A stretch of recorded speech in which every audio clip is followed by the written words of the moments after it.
Murder Clinic. Stories of the world's great detectives of fiction. Men Against Murder.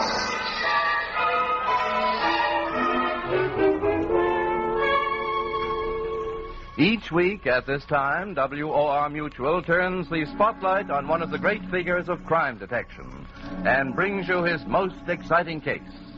Tonight, Agatha Christie's unique detective Hercule Poirot in the Tragedy at Marsden Manor.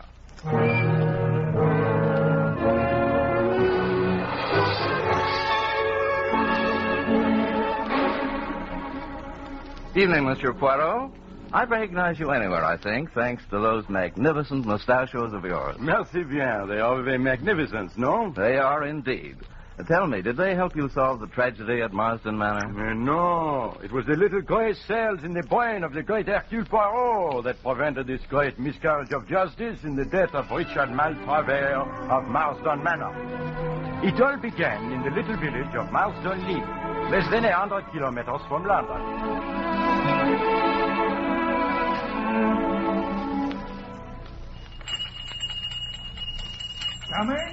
Coming. Yes, what is it? Be you Dr. Bernard? Yes, I am. Come quick, the master's done for. You mean Mr. Maltravers of the manor? Aye, the master. The mistress, she says, fetch the doctor, she says. But it bean't no use. He's a dead un. I knows a dead un when I see un. What was it, man? An accident? No, bean't no accident. I found him in the lower meadow, with the blood running out of his mouth. Be a stroke. A stroke? That's what it be. Well, hurry, man. Let's go.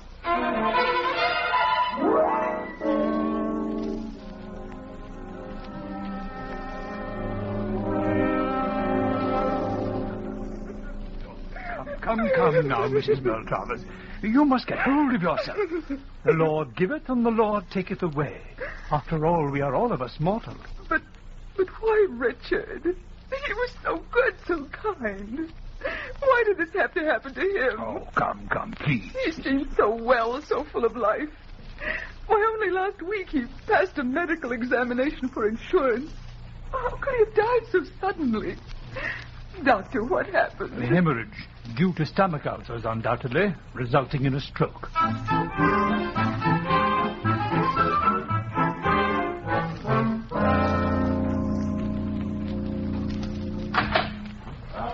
Bonjour, Mr. Hyde. Hello, Poirot. You know my good friend Captain Hastings, no? Good morning, Captain Hastings. Welcome. Well, Poirot, you got my message, I see. I did. What is it that disturbs you, mon ami? Richard Maltravers dies. You sent for Poirot. What was the cause of Monsieur Maltravers' death? The death certificate says a hemorrhage resulting in a stroke due to stomach ulcers. But surely you did not bring Papa Poirot here to talk of the stomach ulcers. This Richard Maltravers had taken out the insurance policy in your company, no? And what a policy. For £50,000. Well, good square sum, that, huh? Rather. So, what is it you wish me to do? It is unfortunate for your company, but everything seems, open and above the plank, no? No, Poirot. Open and above board. Ah, my good friend, the great Hastings. Always he corrects the English of Hercule Poirot. Monsieur Wright, I ask you, do I not speak the English of a superb? You do indeed. But to get back to your previous question, what my company wishes you to do is to investigate the circumstances of Mr. Maltravers' death. So, what is it you suspect, mon ami? Well, of course, you know in the case of suicide, the policy is invalid. Yes. And when a man past the prime of life takes out an unusually large policy in favor of a young wife half his age and then dies within 2 weeks, the possibility of suicide cannot be ignored. Oh, with certainty, mon ami. But suicide by hemorrhage? That is a queer saucepan of fish. Now, if the cause of death had been heart failure, then I would smell a mouse. Heart failure can always mean that a stupid doctor did not find the true cause. But hemorrhage, ma foi, hemorrhage is, well, hemorrhage. Exactly. Nevertheless, we are determined to proceed with the matter. You will undertake the inquiry? But of course. Hastings, that great professor of English, shall go with me. Eh, mon ami? Gladly, Poirot. Bien. Now, where is this place, this Marsden Manor? You take the Great Eastern Line from Liverpool Station to the little town of Marsden-Lee. Marsden Manor is about a mile from the village. Marsden-Lee. All right, Hastings, We go.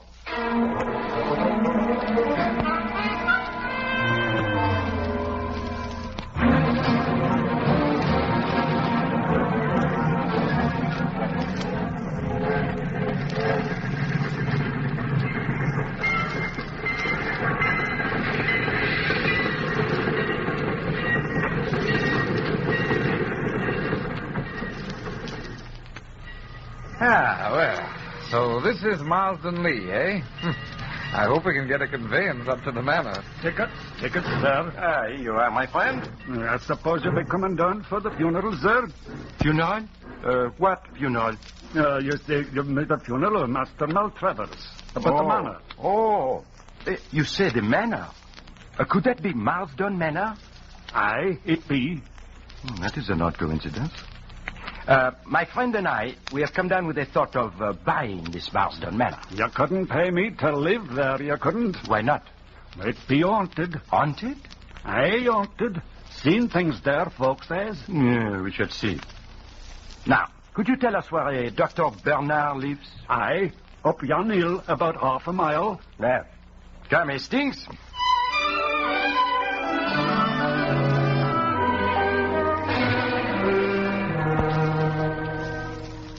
I understand, Dr. Bernard, that you signed the death certificate of a Mr. Richard Maltravers. Yes, I did. You understand, Doctor, with such a big policy, we must make the careful investigation. Of course. I suppose he was such a rich man, his life was insured for a big sum, You consider him a rich man, Doctor? Well, was he not? He kept 2 cars, you know, and Marsden Manor is a pretty big place to keep up. Although I believe he bought it very cheaply. I understand he had considerable losses of late. That's so, indeed. It's fortunate for his widow, then, that there is this insurance. Yes. Very beautiful and charming young creature, but terribly unstrung by this sad catastrophe. I've tried to spare her all I could, but of course the shock has been very great. Why shock? These ulcers of the stomach, they are what you call chronic, Yes. They are not sudden. No. Did you not attend Mr. Maltravers before, Doctor? My dear sir, I never attended him. What? I understand Mr. Maltravers was a member of a faith-healing sect. But you examined the body? Certainly. I was fetched by one of the under-gardeners. And the cause of death was clear? Absolutely. There was blood on the lips, but most of the bleeding must have been internal. He had not been moved? No, the body hadn't been touched. He had evidently been out shooting crows, and a long-barreled bird gun lay beside him. The hemorrhage must have occurred quite suddenly. Gastric ulcers, without a doubt. He could not have been shot, My dear sir, I beg pardon. But I remember once a doctor who said heart failure until the constable showed him a bullet wound through the head. You will find no bullet wounds on the body or head of Mr. Maltravers. Now, gentlemen, if there's nothing further, Thank you, Doctor. Just one more thing. You saw no need for the autopsy, Certainly not. The cause of death was perfectly clear. In my profession, we see no need to distress unduly the relatives of a dead patient. Now, gentlemen, if you'll pardon me, good day. Well, Hastings, what do you think of our good Dr. Bernard? Bit of an old fool. Precisely. Your judgments of character are always profound, mon ami. Except where a young and beautiful woman is concerned. So now you must mind your Q's and P's, because the good doctor has said that the next one we see is both young and beautiful. This Madame Maltravers.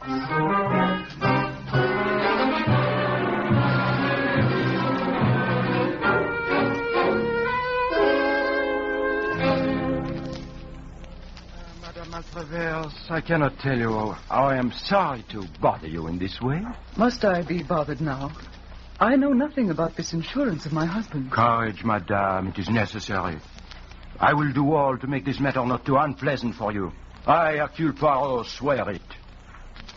Now, if you would recount briefly the sad events of last Wednesday, Well, I was changing for tea when the maid came up. One of the gardeners had just run up to the house. He'd found Richard. No, I comprehend. Enough. You had seen your husband earlier in the afternoon? No, not since lunch. I'd walked down to the village for some stamps. I believe he was out pottering around the grounds. Shooting the crows, no? Yes, so I understand. He usually took his bird gun with him. In fact, I heard 1 or 2 shots at a distance. So? Where is this bird gun now? In the gun cabinet over there, I suppose. With your permission, madame. Yeah, here it is. Ah. 2 shots fired, I see. And now, madame, a delicate question. Monsieur Maltravers, your husband, is awaiting burial, I believe? Yes. He's lying in his room. If I might see? Why, yes, of course. It's the first room at the top of the stairs. You'll forgive me if I don't go with you. What, of course. Hastings, you remain here with madame. Do you think Mr. Poirot will understand why I didn't go with him? Oh, I can assure you, Mrs. Maltravers, Poirot is most sympathetic. I don't doubt it, Mr. Hastings. I only wish there was more that I could tell him. Oh, I understand. But I wonder, Mrs. Maltravers, if you could tell me one thing. Oh, yes? Well, the station master, an odd character named Volk, said something about Marsden Manor being haunted. Marsden Manor haunted?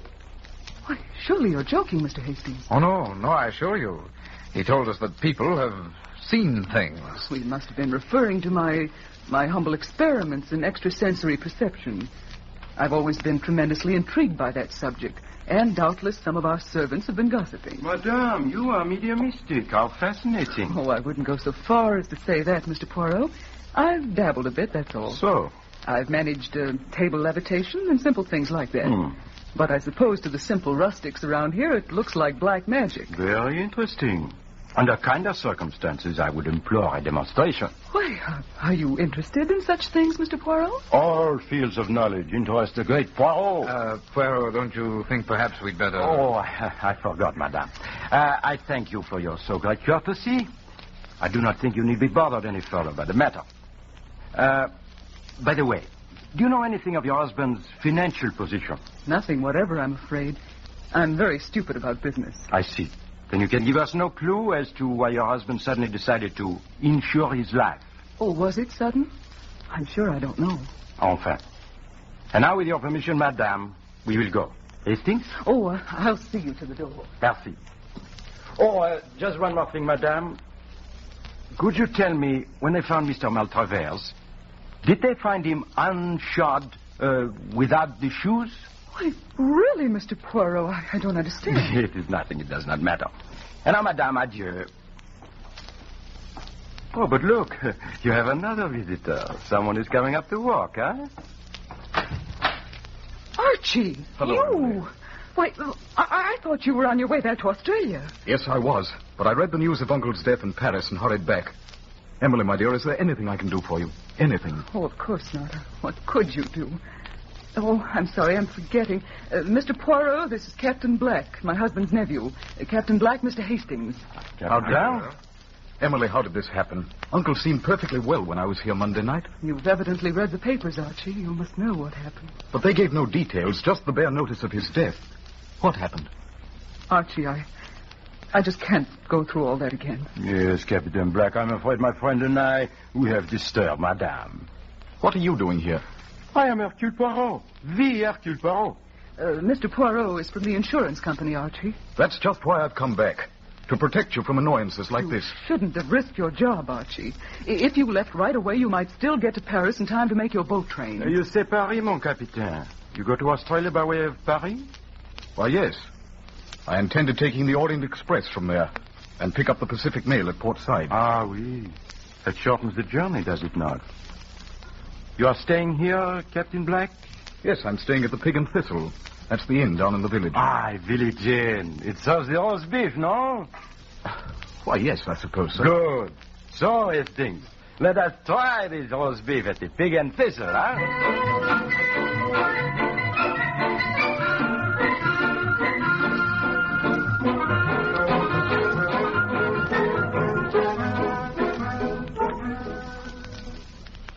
All right, Poirot. Now you've had your roast beef. Hadn't we better be getting back to London? No, not so fast, my good Hastings. London, she will not run away. But this Captain Black, he may do so. A garçon! Garçon! For heaven's sake, Poirot. English inns don't have garçon. No? Then who is it who approaches? What do you have, Governor? For my friend, the dictionary. For me, a bock. He means beer, George. I mean the ale. Right, Governor. You've been up at the manor, sir? I mean, yes, we have. It's sad business, that. I knew no good had come of it as soon as they took the manor. You mean this, Maltravers? They were not popular? Well, not that, Governor. He was a bit too old for her, if you know what I mean. Oh, see? She might better have married the nephew. At least, I'll bet a bob the nephew thought so. Ah, there has been the gossip, eh? Well, I wouldn't go so far as that, Governor. But he did hang around a bit. And the husband, Mr. Maltravers? He object? Not as I knows of, Governor. But I is my opinion, I is. Without a doubt, it is the worst opinion, no, George? But the Captain Black, here he comes now. Hello, Poirot. Here you are. Captain Black, come, will you not join us? Bark, perhaps? Yes, thanks. I don't mind if I do. Waiter, a mug of ale. Hello, Governor. Sad business, this death of your uncle, huh? Yes, and so sudden, too. He seemed in excellent health when I dined with him Monday night. So? And was he also in good spirits? What did he say? Or what was the talk at this dinner Monday night? Oh, I don't know. The usual general topics. I see. My uncle asked about my people. We talked of Australia. Yes. Then Mrs. Maltravers asked a lot of questions about East Africa, where I've spent some time. I told them one or two yarns. That's about all, I think. Madame Maltravers seems much upset at the death of her husband, no? Naturally.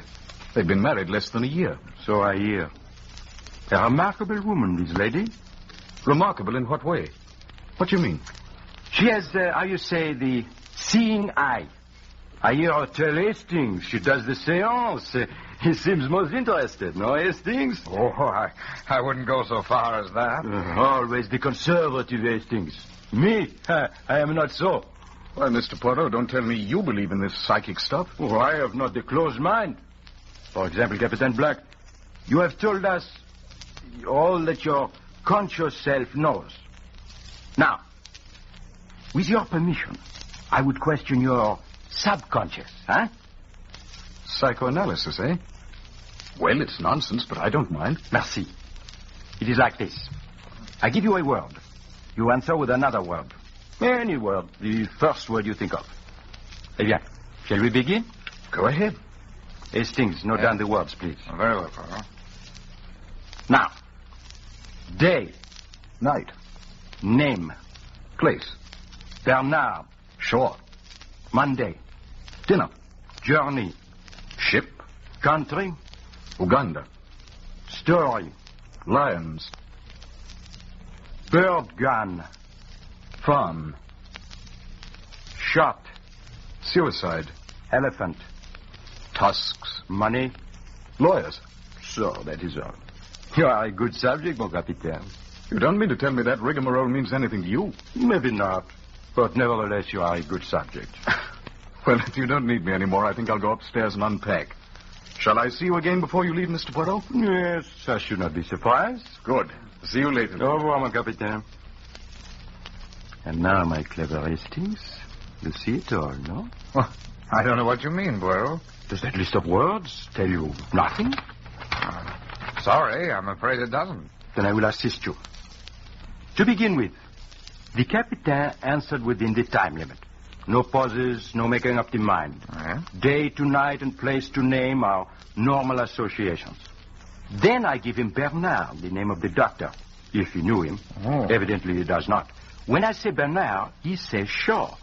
Monday means dinner, country is Uganda. Story recalls the lion story he tells them.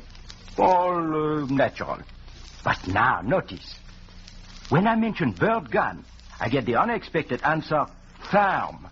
When I say shot, he answers at once, suicide. A man he knows commits suicide with a bird gun on a farm somewhere. Imbecile that I am! The great Hercule Poirot is hoodwinked. What are you talking about? Do you not see Hastings? That is the story the Captain Black told at the dinner Monday night. Oh, I see. And you think that gave Maltravers the idea? You think he shot himself in the mouth with that bird gun? Why not? Remember, the bird gun has a very tiny charge of powder. The bullet would remain lodged in the brain. All that would show would be the blood in the mouth. Come, Hastings. It is not too late. Of course, but where? To see once more this dead man. To Marsden Manor. Hastings, to Marsden Manor.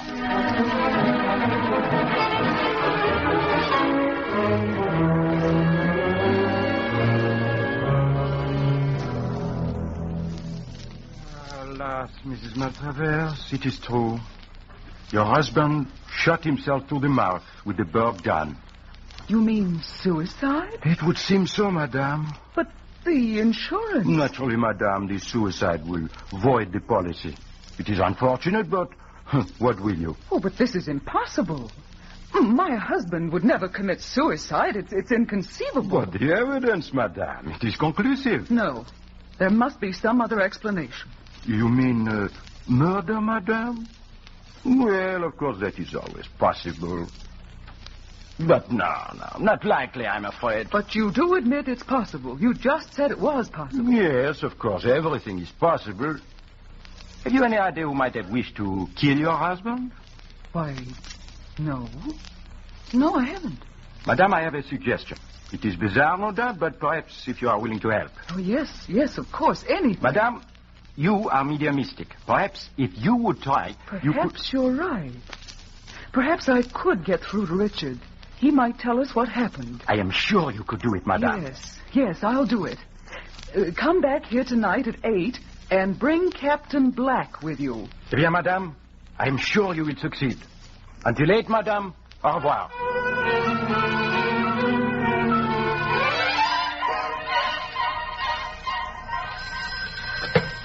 Hello? You were the article agency? Henri Dubois. This is Hercule Poirot. Bien, mon ami. Henri, I have a part for you. For one appearance only. Oui, as always. Now listen closely. This is what I wish you to do.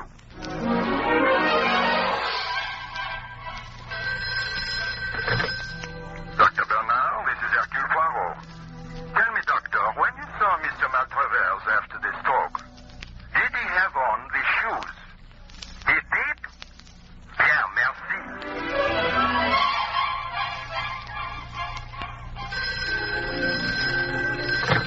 Hello, Scotland Yard. Inspector Japp, please. Hello, Japp. This is Poirot. Quite well, thank you. Inspector, I think I have a murderer for you. No, there is no time to explain. Be at Marsden Manor, Marsden Lee, at 8 o'clock tonight. Wait outside the window. And do not come in until I call, eh? Good, remember. Marsden Manor at 8.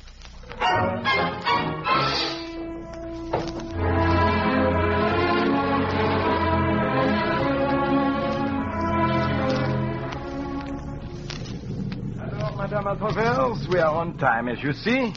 Hastings and I have brought Captain Black with us. I say there's a bad storm coming up. Would that interfere with the experiment? Certainly not, Mr. Hastings. This isn't mumbo-jumbo. The weather has nothing to do with it. Well, let us proceed, huh? Yes. Now, will you draw chairs up around this table, please? Now, Mr. Hastings, if you'll put out the lights. Certainly. Now, remain perfectly quiet, please, no matter what you hear or see. Richard. Can you hear me, Richard? Can you hear me? If you can, rap. Rap 3 times. Did you hear that? But of course, madame. Did you not tell him to rap 3 times? That's how Richard always used to knock. Perhaps he is outside. No. They say the suicide never rests, always returns. Listen. What was that? The front door slammed. What? No, Captain Black. It was but the thunder. Poirot, I hear footsteps. It is the wind, madame. I will close the door.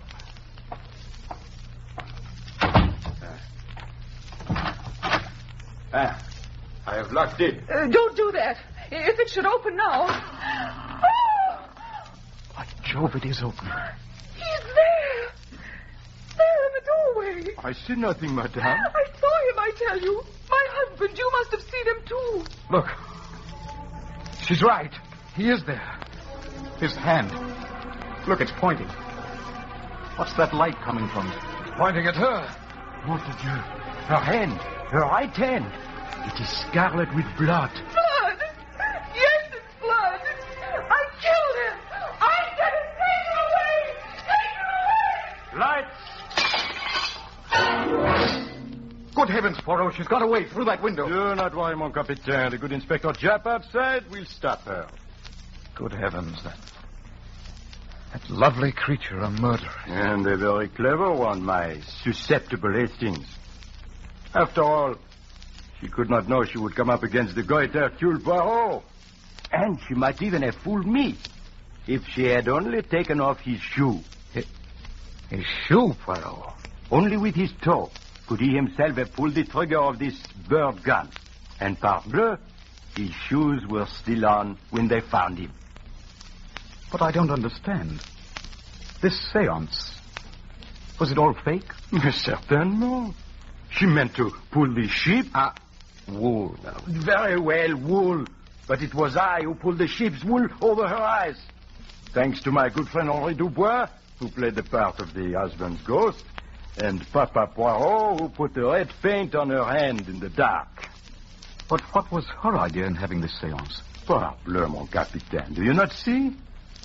Madame, she will go into the trance. She will hear the voice. She will come out from the trance. She will, with the great reluctance, name the murderer. You mean she meant to confess? Mais non, mon capitaine. She meant to name you.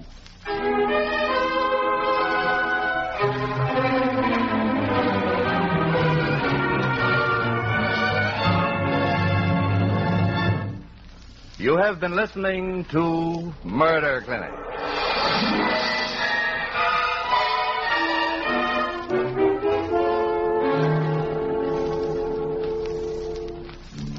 Murder Clinic, the WOR Mutual series which brings to you each week one exciting case. Tonight, the Tragedy of Marsden Manor, with Agatha Christie's unique detective Hercule Poirot, played by Maurice Tarplin. Next week, Murder Clinic will bring you Fred Irving Anderson's Deputy Farr, the Vermont farmer who became chief of the Homicide Bureau in New York City. Deputy Farr, the man with the nose for murder. The story is Gulfstream Green, in which the deputy proves that the conceit of murderers is colossal.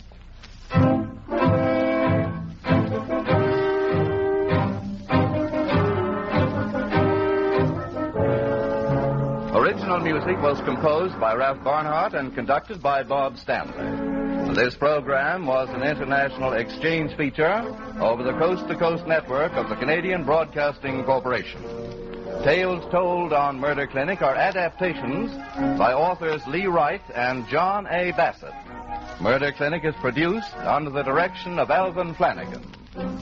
Frank Knight speaking.